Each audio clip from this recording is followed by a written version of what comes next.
पर चला है प्रशासन का बुलडोजर। कैंट थाना क्षेत्र के सर्किट हाउस स्थित मजार के पास किए गए अवैध निर्माण पर प्रशासन का बुलडोजर चला। मजार के मुख्य भवन को छोड़कर बराबर के अवैध हिस्से को तोड़ा गया। इस दौरान एसडीएम, एडीएम सिटी, पीडब्ल्यूडी अधिकारी और पुलिस फोर्स मौके पर मौजूद रहे। प्रशासन के मुताबिक अवैध तरीके से अतिक्रमण किया गया था। प्रशासन की ओर से नोटिस भी दिया गया था, जिसके बाद ध्वस्तीकरण की कार्रवाई की गई है। जुड़े हुए थे, लेकिन इसके साथ ये भी देखना पड़ेगा कि सर्किट हाउस में काफ़ी बड़े बड़े डेलीगेट्स आते रहते हैं, बाहरी देशों से भी आते हैं, तो कहीं ना कहीं यहाँ पे काफ़ी ज़्यादा गैदरिंग हो रही थी, जिसकी वजह से सुरक्षा के मानक पूरे नहीं हो पा रहे थे। और साथ में ही अवैध जो अतिक्रमण था, ये भी इसको भी बढ़ावा मिल रहा था, तो इस कारण जो है हमको इसको हटाना ही था और पब्लिक की किसी भावना को आहत करना हमारा उद्देश्य नहीं है। बलरामपुर में अवैध धर्मांतरण का मास्टरमाइंड जलालुद्दीन उर्फ छांगूर को लेकर यूपी एटीएस की जांच में बड़ा खुलासा हुआ है। जलालुद्दीन उर्फ छांगूर अपने आप को भारतीय प्रतीकार्थ सेवा संघ का अवध प्रांत का महासचिव बताता था। इस संस्था के नियुक्ति पत्र का इस्तेमाल अपने अवैध कारोबार के लिए करता था। भारत प्रतीकार्थ सेवा संघ नाम की संस्था को ईदुल इस्लाम नाम का शख्स चलाता था, जिसे भी अवैध धर्मांतरण मामले में एटीएस के एफआईआर में नामजद आरोपी बनाया गया है, जो कि अभी फरार है, जिसकी एटीएस जांच तलाश कर रही है। अवैध धर्मांतरण का मास्टरमाइंड जलालुद्दीन उर्फ छांगूर जितना बड़ा अपराधी है, उतना ही शातिर भी। तमाम राष्ट्र विरोधी गतिविधियों में शामिल जलालुद्दीन उर्फ छांगूर खुद को राष्ट्रभक्त साबित करने के लिए तरह तरह हथकंडे भी अपनाता था। हालांकि राष्ट्रीय प्रतीकार्थ सेवा संघ का राष्ट्रीय महासचिव बताने वाला नागपुर का ईदुल इस्लाम एटीएस के एफआईआर में नामजद आरोपी है और एटीएस उसकी तलाश कर रही है। सर्वेश कुमार सिंह, न्यूज़ 18, बलरामपुर। छांगूर अवैध धर्मांतरण सिंडिकेट से जुड़े अहम आरोपी को एटीएस ने गिरफ्तार कर लिया है। बलरामपुर कोर्ट में तैनात क्लर्क राजेश कुमार उपाध्याय को गिरफ्तार किया गया। छांगूर सिंडिकेट की पुणे में हो रही एक बड़ी लैंड डील के मुनाफे में राजेश की पत्नी संगीता का नाम भी सामने आया था। ये बात भी सामने आई थी कि अपने विरोधियों के खिलाफ कोर्ट के आदेश पर छांगूर सिंडिकेट मुकदमा दर्ज करा रहा था। ऐसे मुकदमे दर्ज कराने में राजेश उपाध्याय पर मिली भगत का आरोप लगा है।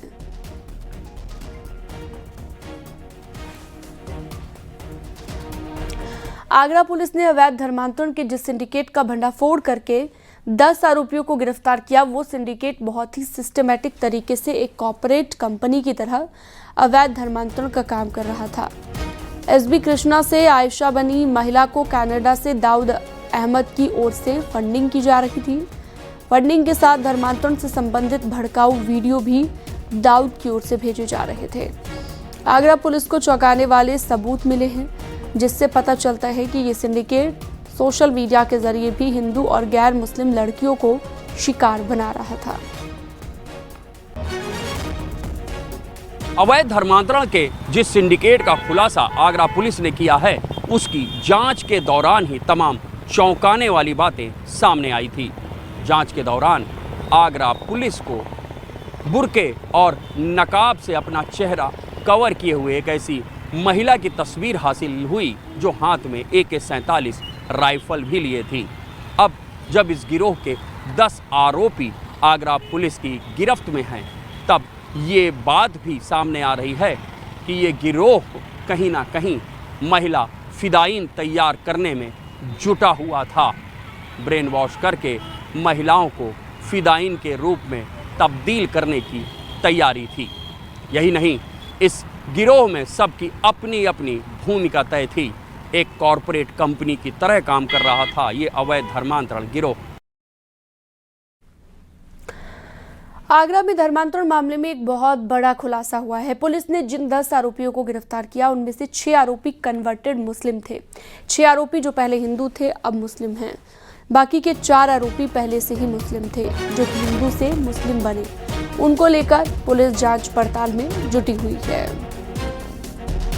परिवर्तन के मामले के खुलासे के बाद पुलिस ने जिन 10 लोगों को गिरफ्तार किया उसमें 6 लोग ऐसे हैं जो कन्वर्टेड मुस्लिम हुए थे।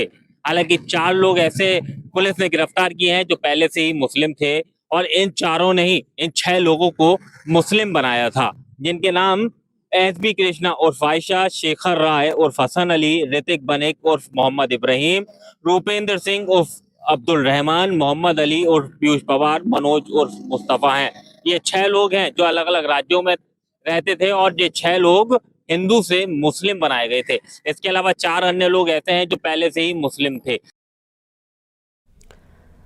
आगरा में धर्मांतरण मामले में पुलिस को एक बड़ा इनपुट मिला है। जयपुर से गिरफ्तार किए गए आरोपी मोहम्मद अली ने पुलिस पूछताछ में बड़ा खुलासा किया। अली ने कई ऐसे लोगों के नाम बताए जिनके संबंध लश्कर-ए-तैयबा और कश्मीर के लोगों से थे। अब इस जानकारी के बाद पुलिस ने जांच पड़ताल और तेज कर दी है।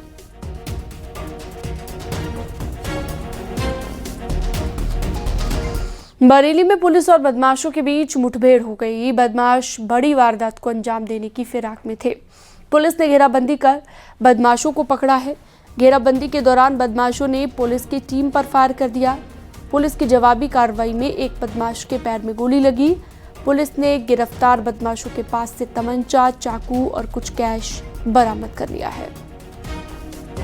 थाना मीरगंज पुलिस को सिमिलर सूचना प्राप्त हुई। सूचना के उपरांत जब मौके पर पुलिस पहुंची तो अभियुक्तों द्वारा पुलिस पर फायर किया गया, जिसके उपरांत आत्मरक्षा की गई फायरिंग में एक अभियुक्त सत्यपाल घायल हो गया है, जिसको उपचार हेतु सीएचसी भेजा गया। दूसरे अभियुक्त वीरेंद्र को मौके से गिरफ्तार किया गया।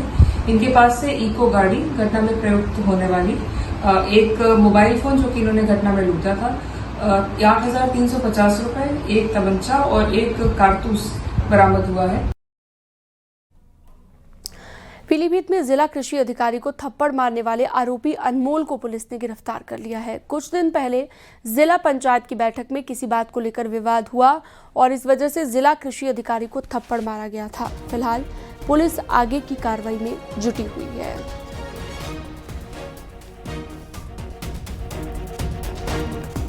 पीलीभीत में 13 साल की नाबालिग को अगवा करने वाले आरोपी को पुलिस ने धर दबोचा। थाने में नाबालिग के गुमशुदा होने की रिपोर्ट दर्ज कराई गई थी। पुलिस ने आरोपी रोहित को ईदगाह फाटक से पकड़ा है। फिलहाल पुलिस आगे की कार्रवाई में जुटी है।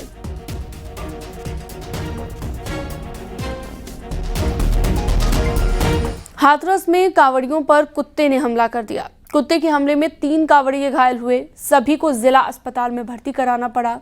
हाथरस में सिकंदराऊ कासगंज रोड का ये मामला बताया गया।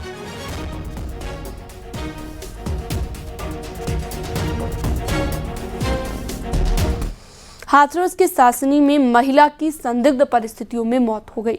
महिला के सिर पर गंभीर चोट के निशान हैं।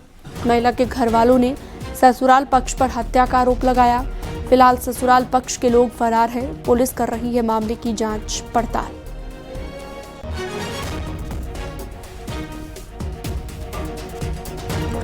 सपा अध्यक्ष अखिलेश यादव और अनिरुद्धाचार्य के वायरल वीडियो पर सपा सांसद धर्मेंद्र यादव का रिएक्शन सामने आया।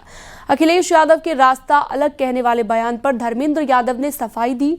धर्मेंद्र यादव ने कहा कि रास्ता अलग होने का अर्थ मनुवाद से था। अनिरुद्धाचार्य जी मनुवाद से प्रेरित है। वहीं समाजवादी पार्टी के लोग बाबा साहेब के संविधान के दिखाए रास्ते पर चलते हैं। बाबा साहब के मानने वाले लोग हैं और जहाँ तक मैं राष्ट्रीय अध्यक्ष जी ने जो बात कही, मैं समझता हूँ इसी परिप्रेक्ष्य में ज़रूर कहा होगा, क्योंकि हमारे राष्ट्रीय अध्यक्ष जी का रास्ता बाबा साहब भीमराव अम्बेडकर जी का संविधान है और जो वो स्वामी जी कह रहे थे अनुराधाचार्य जी, उनका रास्ता हो सकता है कि वो मनुवाद से प्रभावित हों। हम लोग मनुवाद से प्रभावित नहीं, तो रास्ता तो अपने आप अलग होगा।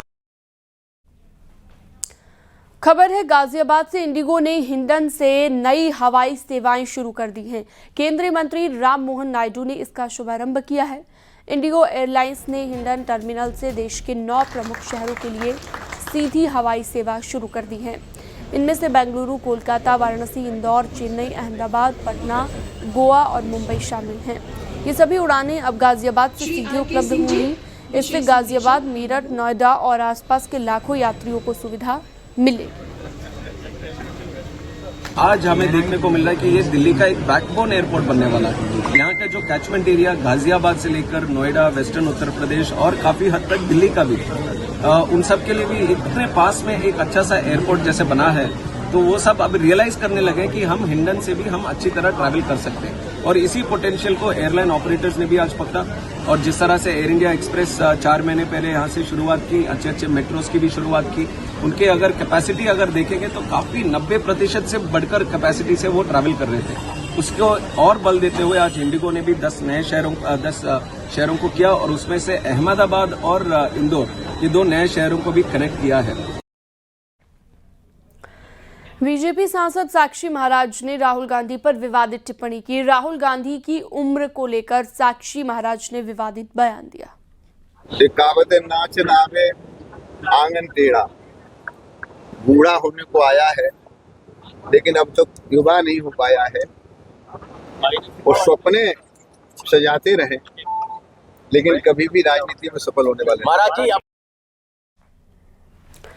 अयोध्या नगर निगम की बैठक में हंगामा हो गया, जिसके बाद सदन की बैठक को स्थगित करना पड़ा। और गांधी सभागार में हो रही सदन की बैठक के दौरान कार्यकारिणी का चुनाव होना था, लेकिन सपा पार्षदों के हंगामा होने के बाद कार्यकारिणी का चुनाव स्थगित कर दिया गया। सपा पार्षदों ने महापौर पर आरोप लगाया है कि जिन कार्यकारिणी सदस्यों का 1 वर्ष पूरा नहीं हुआ, उनका भी चुनाव कराया जा रहा है। जब तक उनका कार्यकाल पूरा नहीं होगा, तब तक चुनाव संविधान के नियमों के मुताबिक नहीं होगा। जब आप ही के द्वारा आप ही सदन के नेता हो, आप ही का प्रशासनिक अमला है, जब 2 महीने पूर्व ही चुनाव किया गया है, तो जब उसका टेन्योर 2 वर्ष का है, तो उस अवधि के यानी साल के भीतर 6 सदस्यों के निकलने की प्रक्रिया है। अगर जब साल भर की प्रक्रिया पूरी नहीं होगी और आप तानाशाही करके अगर कार्यकारिणी को अयोग्य भंग मान लेंगे, तो ये तो फिर कोई मतलब नहीं है। और उसके बाद वाल पे आके आप जय श्री राम का नारा लगाने लगे। देखिए, बोर्ड की बैठक में हमारी कार्यकारिणी के चुनाव के लेकर सदस्यों में मतभेद था। इस कारण से यह निर्णय लिया गया कि इसमें विधिक राय लेते हुए कार्यकारिणी का चुनाव करा के फिर हम लोग आगे बढ़ते हैं। जय श्री राम को लेकर विवाद कर रहे हैं। जय श्री राम, ये समाजवादी पार्टी की आदत है अयोध्या में विसंगतियां दिखाने की, अयोध्या में विषमता दिखाने की, इनकी आदत है। समाजवादी पार्टी ये चाहती है कि लोकतांत्रिक ढंग से ना हो, एक ही परिवार के लोग यहाँ पे बने रहें।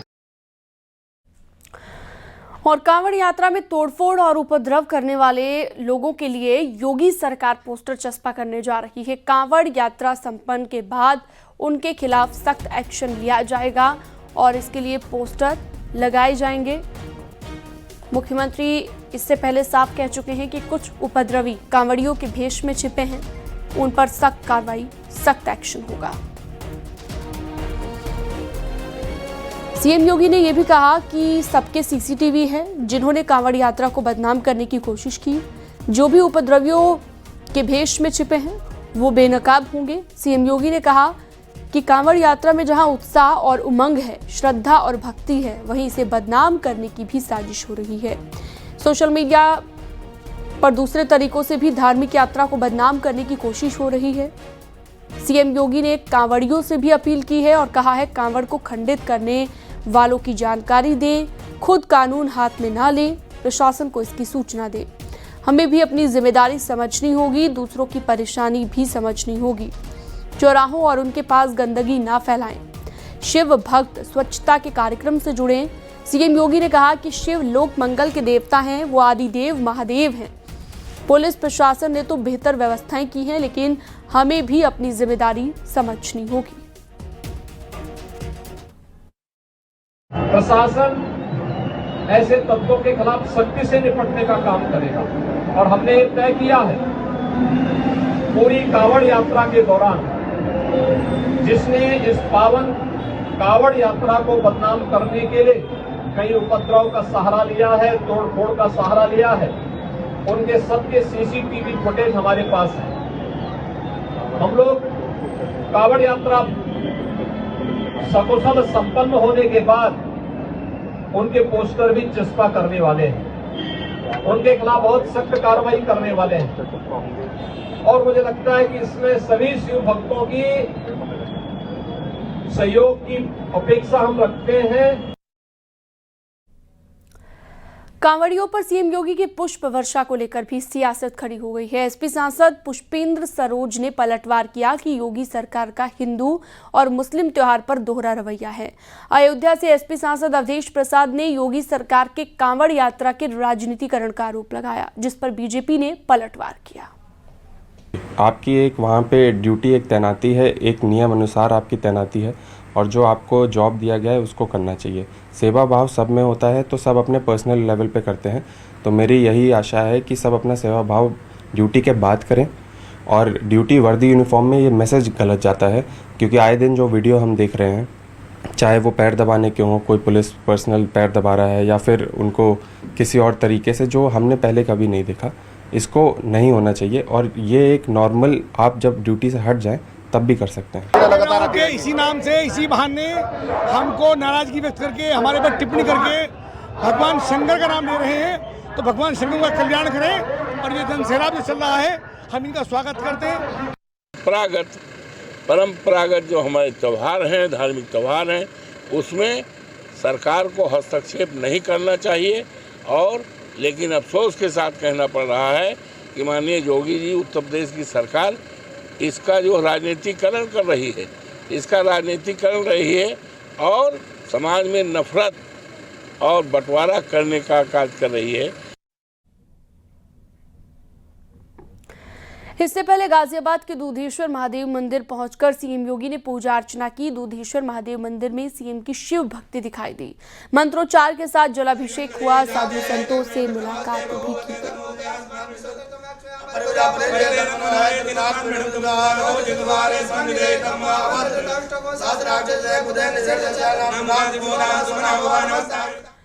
दूधेश्वरनाथ मंदिर में सीएम योगी आदित्यनाथ ने पूजा अर्चना करने के बाद कॉरिडोर निर्माण कार्य के लिए अधिकारियों को निर्देशित किया। जल्द ही निर्माण कार्य पूरा करने के लिए कहा गया है। ये पश्चिम उत्तर प्रदेश को महाराज जी बहुत महत्व देते हैं। ये जो दूधेश्वरनाथ मंदिर है, प्राचीन मंदिर है, तो पहले से ही महाराज जी यहाँ आते रहते थे। ये कावड़ियों का मेला है, तो उसमें विशेष रूप से भाई सुरक्षा की दृष्टि से और कॉरिडोर का काम हो रहा है, उसके लिए भी जानकारी लिया। तो मेरठ का आज कार्यक्रम थे, तो अचानक महाराज जी का जो है सुबह करीब 7 बजे फ़ोन आया था कि मैं आऊँगा, दूधेश्वर का दर्शन करूँगा। और उसके बाद में तो ये देखिए कि हमारा एक सौभाग्य है कि मैं 40 साल से मेहनत हूँ। कावड़ के मेले के अवसर पर आज तक कोई भी मुख्यमंत्री नहीं आया है। केवल योगी जी जो है वो धार्मिक है, मेहनत है और उस दृष्टि को पूर्ण रूप से समझते हैं कि जो भी अपने कावड़ियों की क्या समस्या है और मठ मंदिर की क्या स्थिति है, तो ये जो है एक तरह से अधिकारियों को भी सूचना मिल जाती है और वो भी सतर्क हो जाते हैं। अपनी जनता पार्टी के नेता स्वामी प्रसाद मौर्य ने कांवड़ियों पर विवादित बयान दिया। कांवड़ियों को स्वामी प्रसाद मौर्य ने गुंडा और अपराधी बताया। ये कांवड़िये नहीं है, क्योंकि अगर इन कांवड़ियों का आराध्य इतना भोला भाला है कि लोग उसको भोले बाबा कहते हैं, तो भोले बाबा का जो भक्त है वो इतना हिंसक कैसे हो सकता है? वो इतना बड़ा अपराधी कैसे हो सकता है? वो इतना बड़ा अराजक तत्व कैसे हो सकता है? वो इतना बड़ा गुंडा माफिया अपराधी कैसे हो सकता है? इसलिए ये सत्ता संरक्षण में पलने वाले गुंडे माफिया अपराधी है, जो कांवड़ियों के वेश में पूरे प्रदेश में अराजकता फैला रहे हैं, कानून की धज्जियां उड़ा रहे हैं। मेरठ में राज्यसभा सांसद लक्ष्मीकांत वाजपेयी और बीजेपी नेता संगीत सोम की गाड़ी को रास्ते में पुलिस ने रोक लिया और काफिला रोकने पर पुलिस कर्मियों से तीखी नोकझोंक भी हुई है। सांसद लक्ष्मीकांत वाजपेयी ने आक्रोशित होकर कहा कि दिमाग खराब है, अपने पर आया तो दिमाग सही कर दूंगा।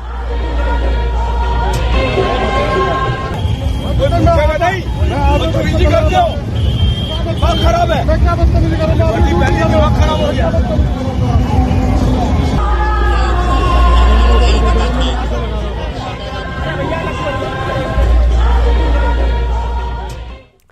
संसद का मॉनसून सत्र 21 जुलाई यानी कि कल से शुरू हो रहा है। मॉनसून सत्र में केंद्र सरकार को घेरने के लिए विपक्ष एकजुट हो गया है। सर्वदलीय बैठक में विपक्ष ने तमाम मुद्दे उठाए। इस दौरान विपक्ष ने पहलगाम हमला, भारत पाकिस्तान संघर्ष विराम पर ट्रंप के दावे पर सरकार के जवाब, बिहार मतदाता सूची पुनरीक्षण पर बात की। संसद का ये मॉनसून का सत्र 21 अगस्त तक चलेगा। इसमें कुल 21 बैठकें हों। और जस्टिस यशवंत वर्मा के खिलाफ महाभियोग लाएगी सरकार। इस सत्र में जस्टिस वर्मा के खिलाफ प्रस्ताव आएगा। महाभियोग के प्रस्ताव पर सांसदों ने हस्ताक्षर किए।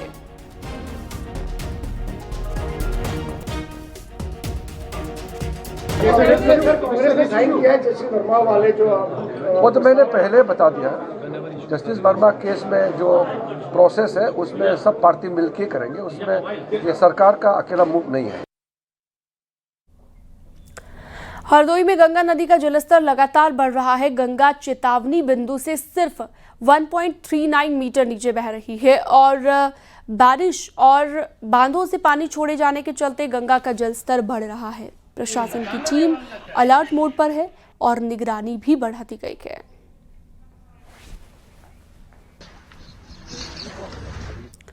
संगम नगरी प्रयागराज में गंगा और यमुना उफान पर है। दोनों नदियां डेंजर लेवल से बमुश्किल अब 2 मीटर नीचे बह रही है। बाढ़ के पानी ने जहां पूरे संगम क्षेत्र को अपने आगोश में ले लिया है, वहीं अब निचले इलाकों में भी पानी प्रवेश कर गया है। बाढ़ के चलते झूसी इलाके में बद्रा सुनौटी गांव का संपर्क शहर से कट गया। वहीं सलोनी, छोटा बघाड़ा, राजापुर, गंगा नहर इलाके में भी बाढ़ का पानी घुस गया है, जिसके चलते बड़ी संख्या में लोग अपने घरों की पहली मंजिल पर शरण लिए हुए हैं। वहीं बाढ़ के खतरे को देखते हुए अब लोग प्रशासन द्वारा तैयार किए गए बाढ़ राहत शिविरों में भी पहुंचने लगे हैं। प्रयागराज में 88 बाढ़ राहत चौकियां बनाई गई हैं, वहीं 26 बाढ़ राहत शिविर भी बनाए गए हैं।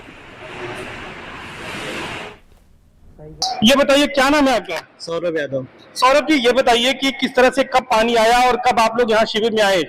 सर, परसों शाम को हमारे रूम पे पानी बढ़ता गया।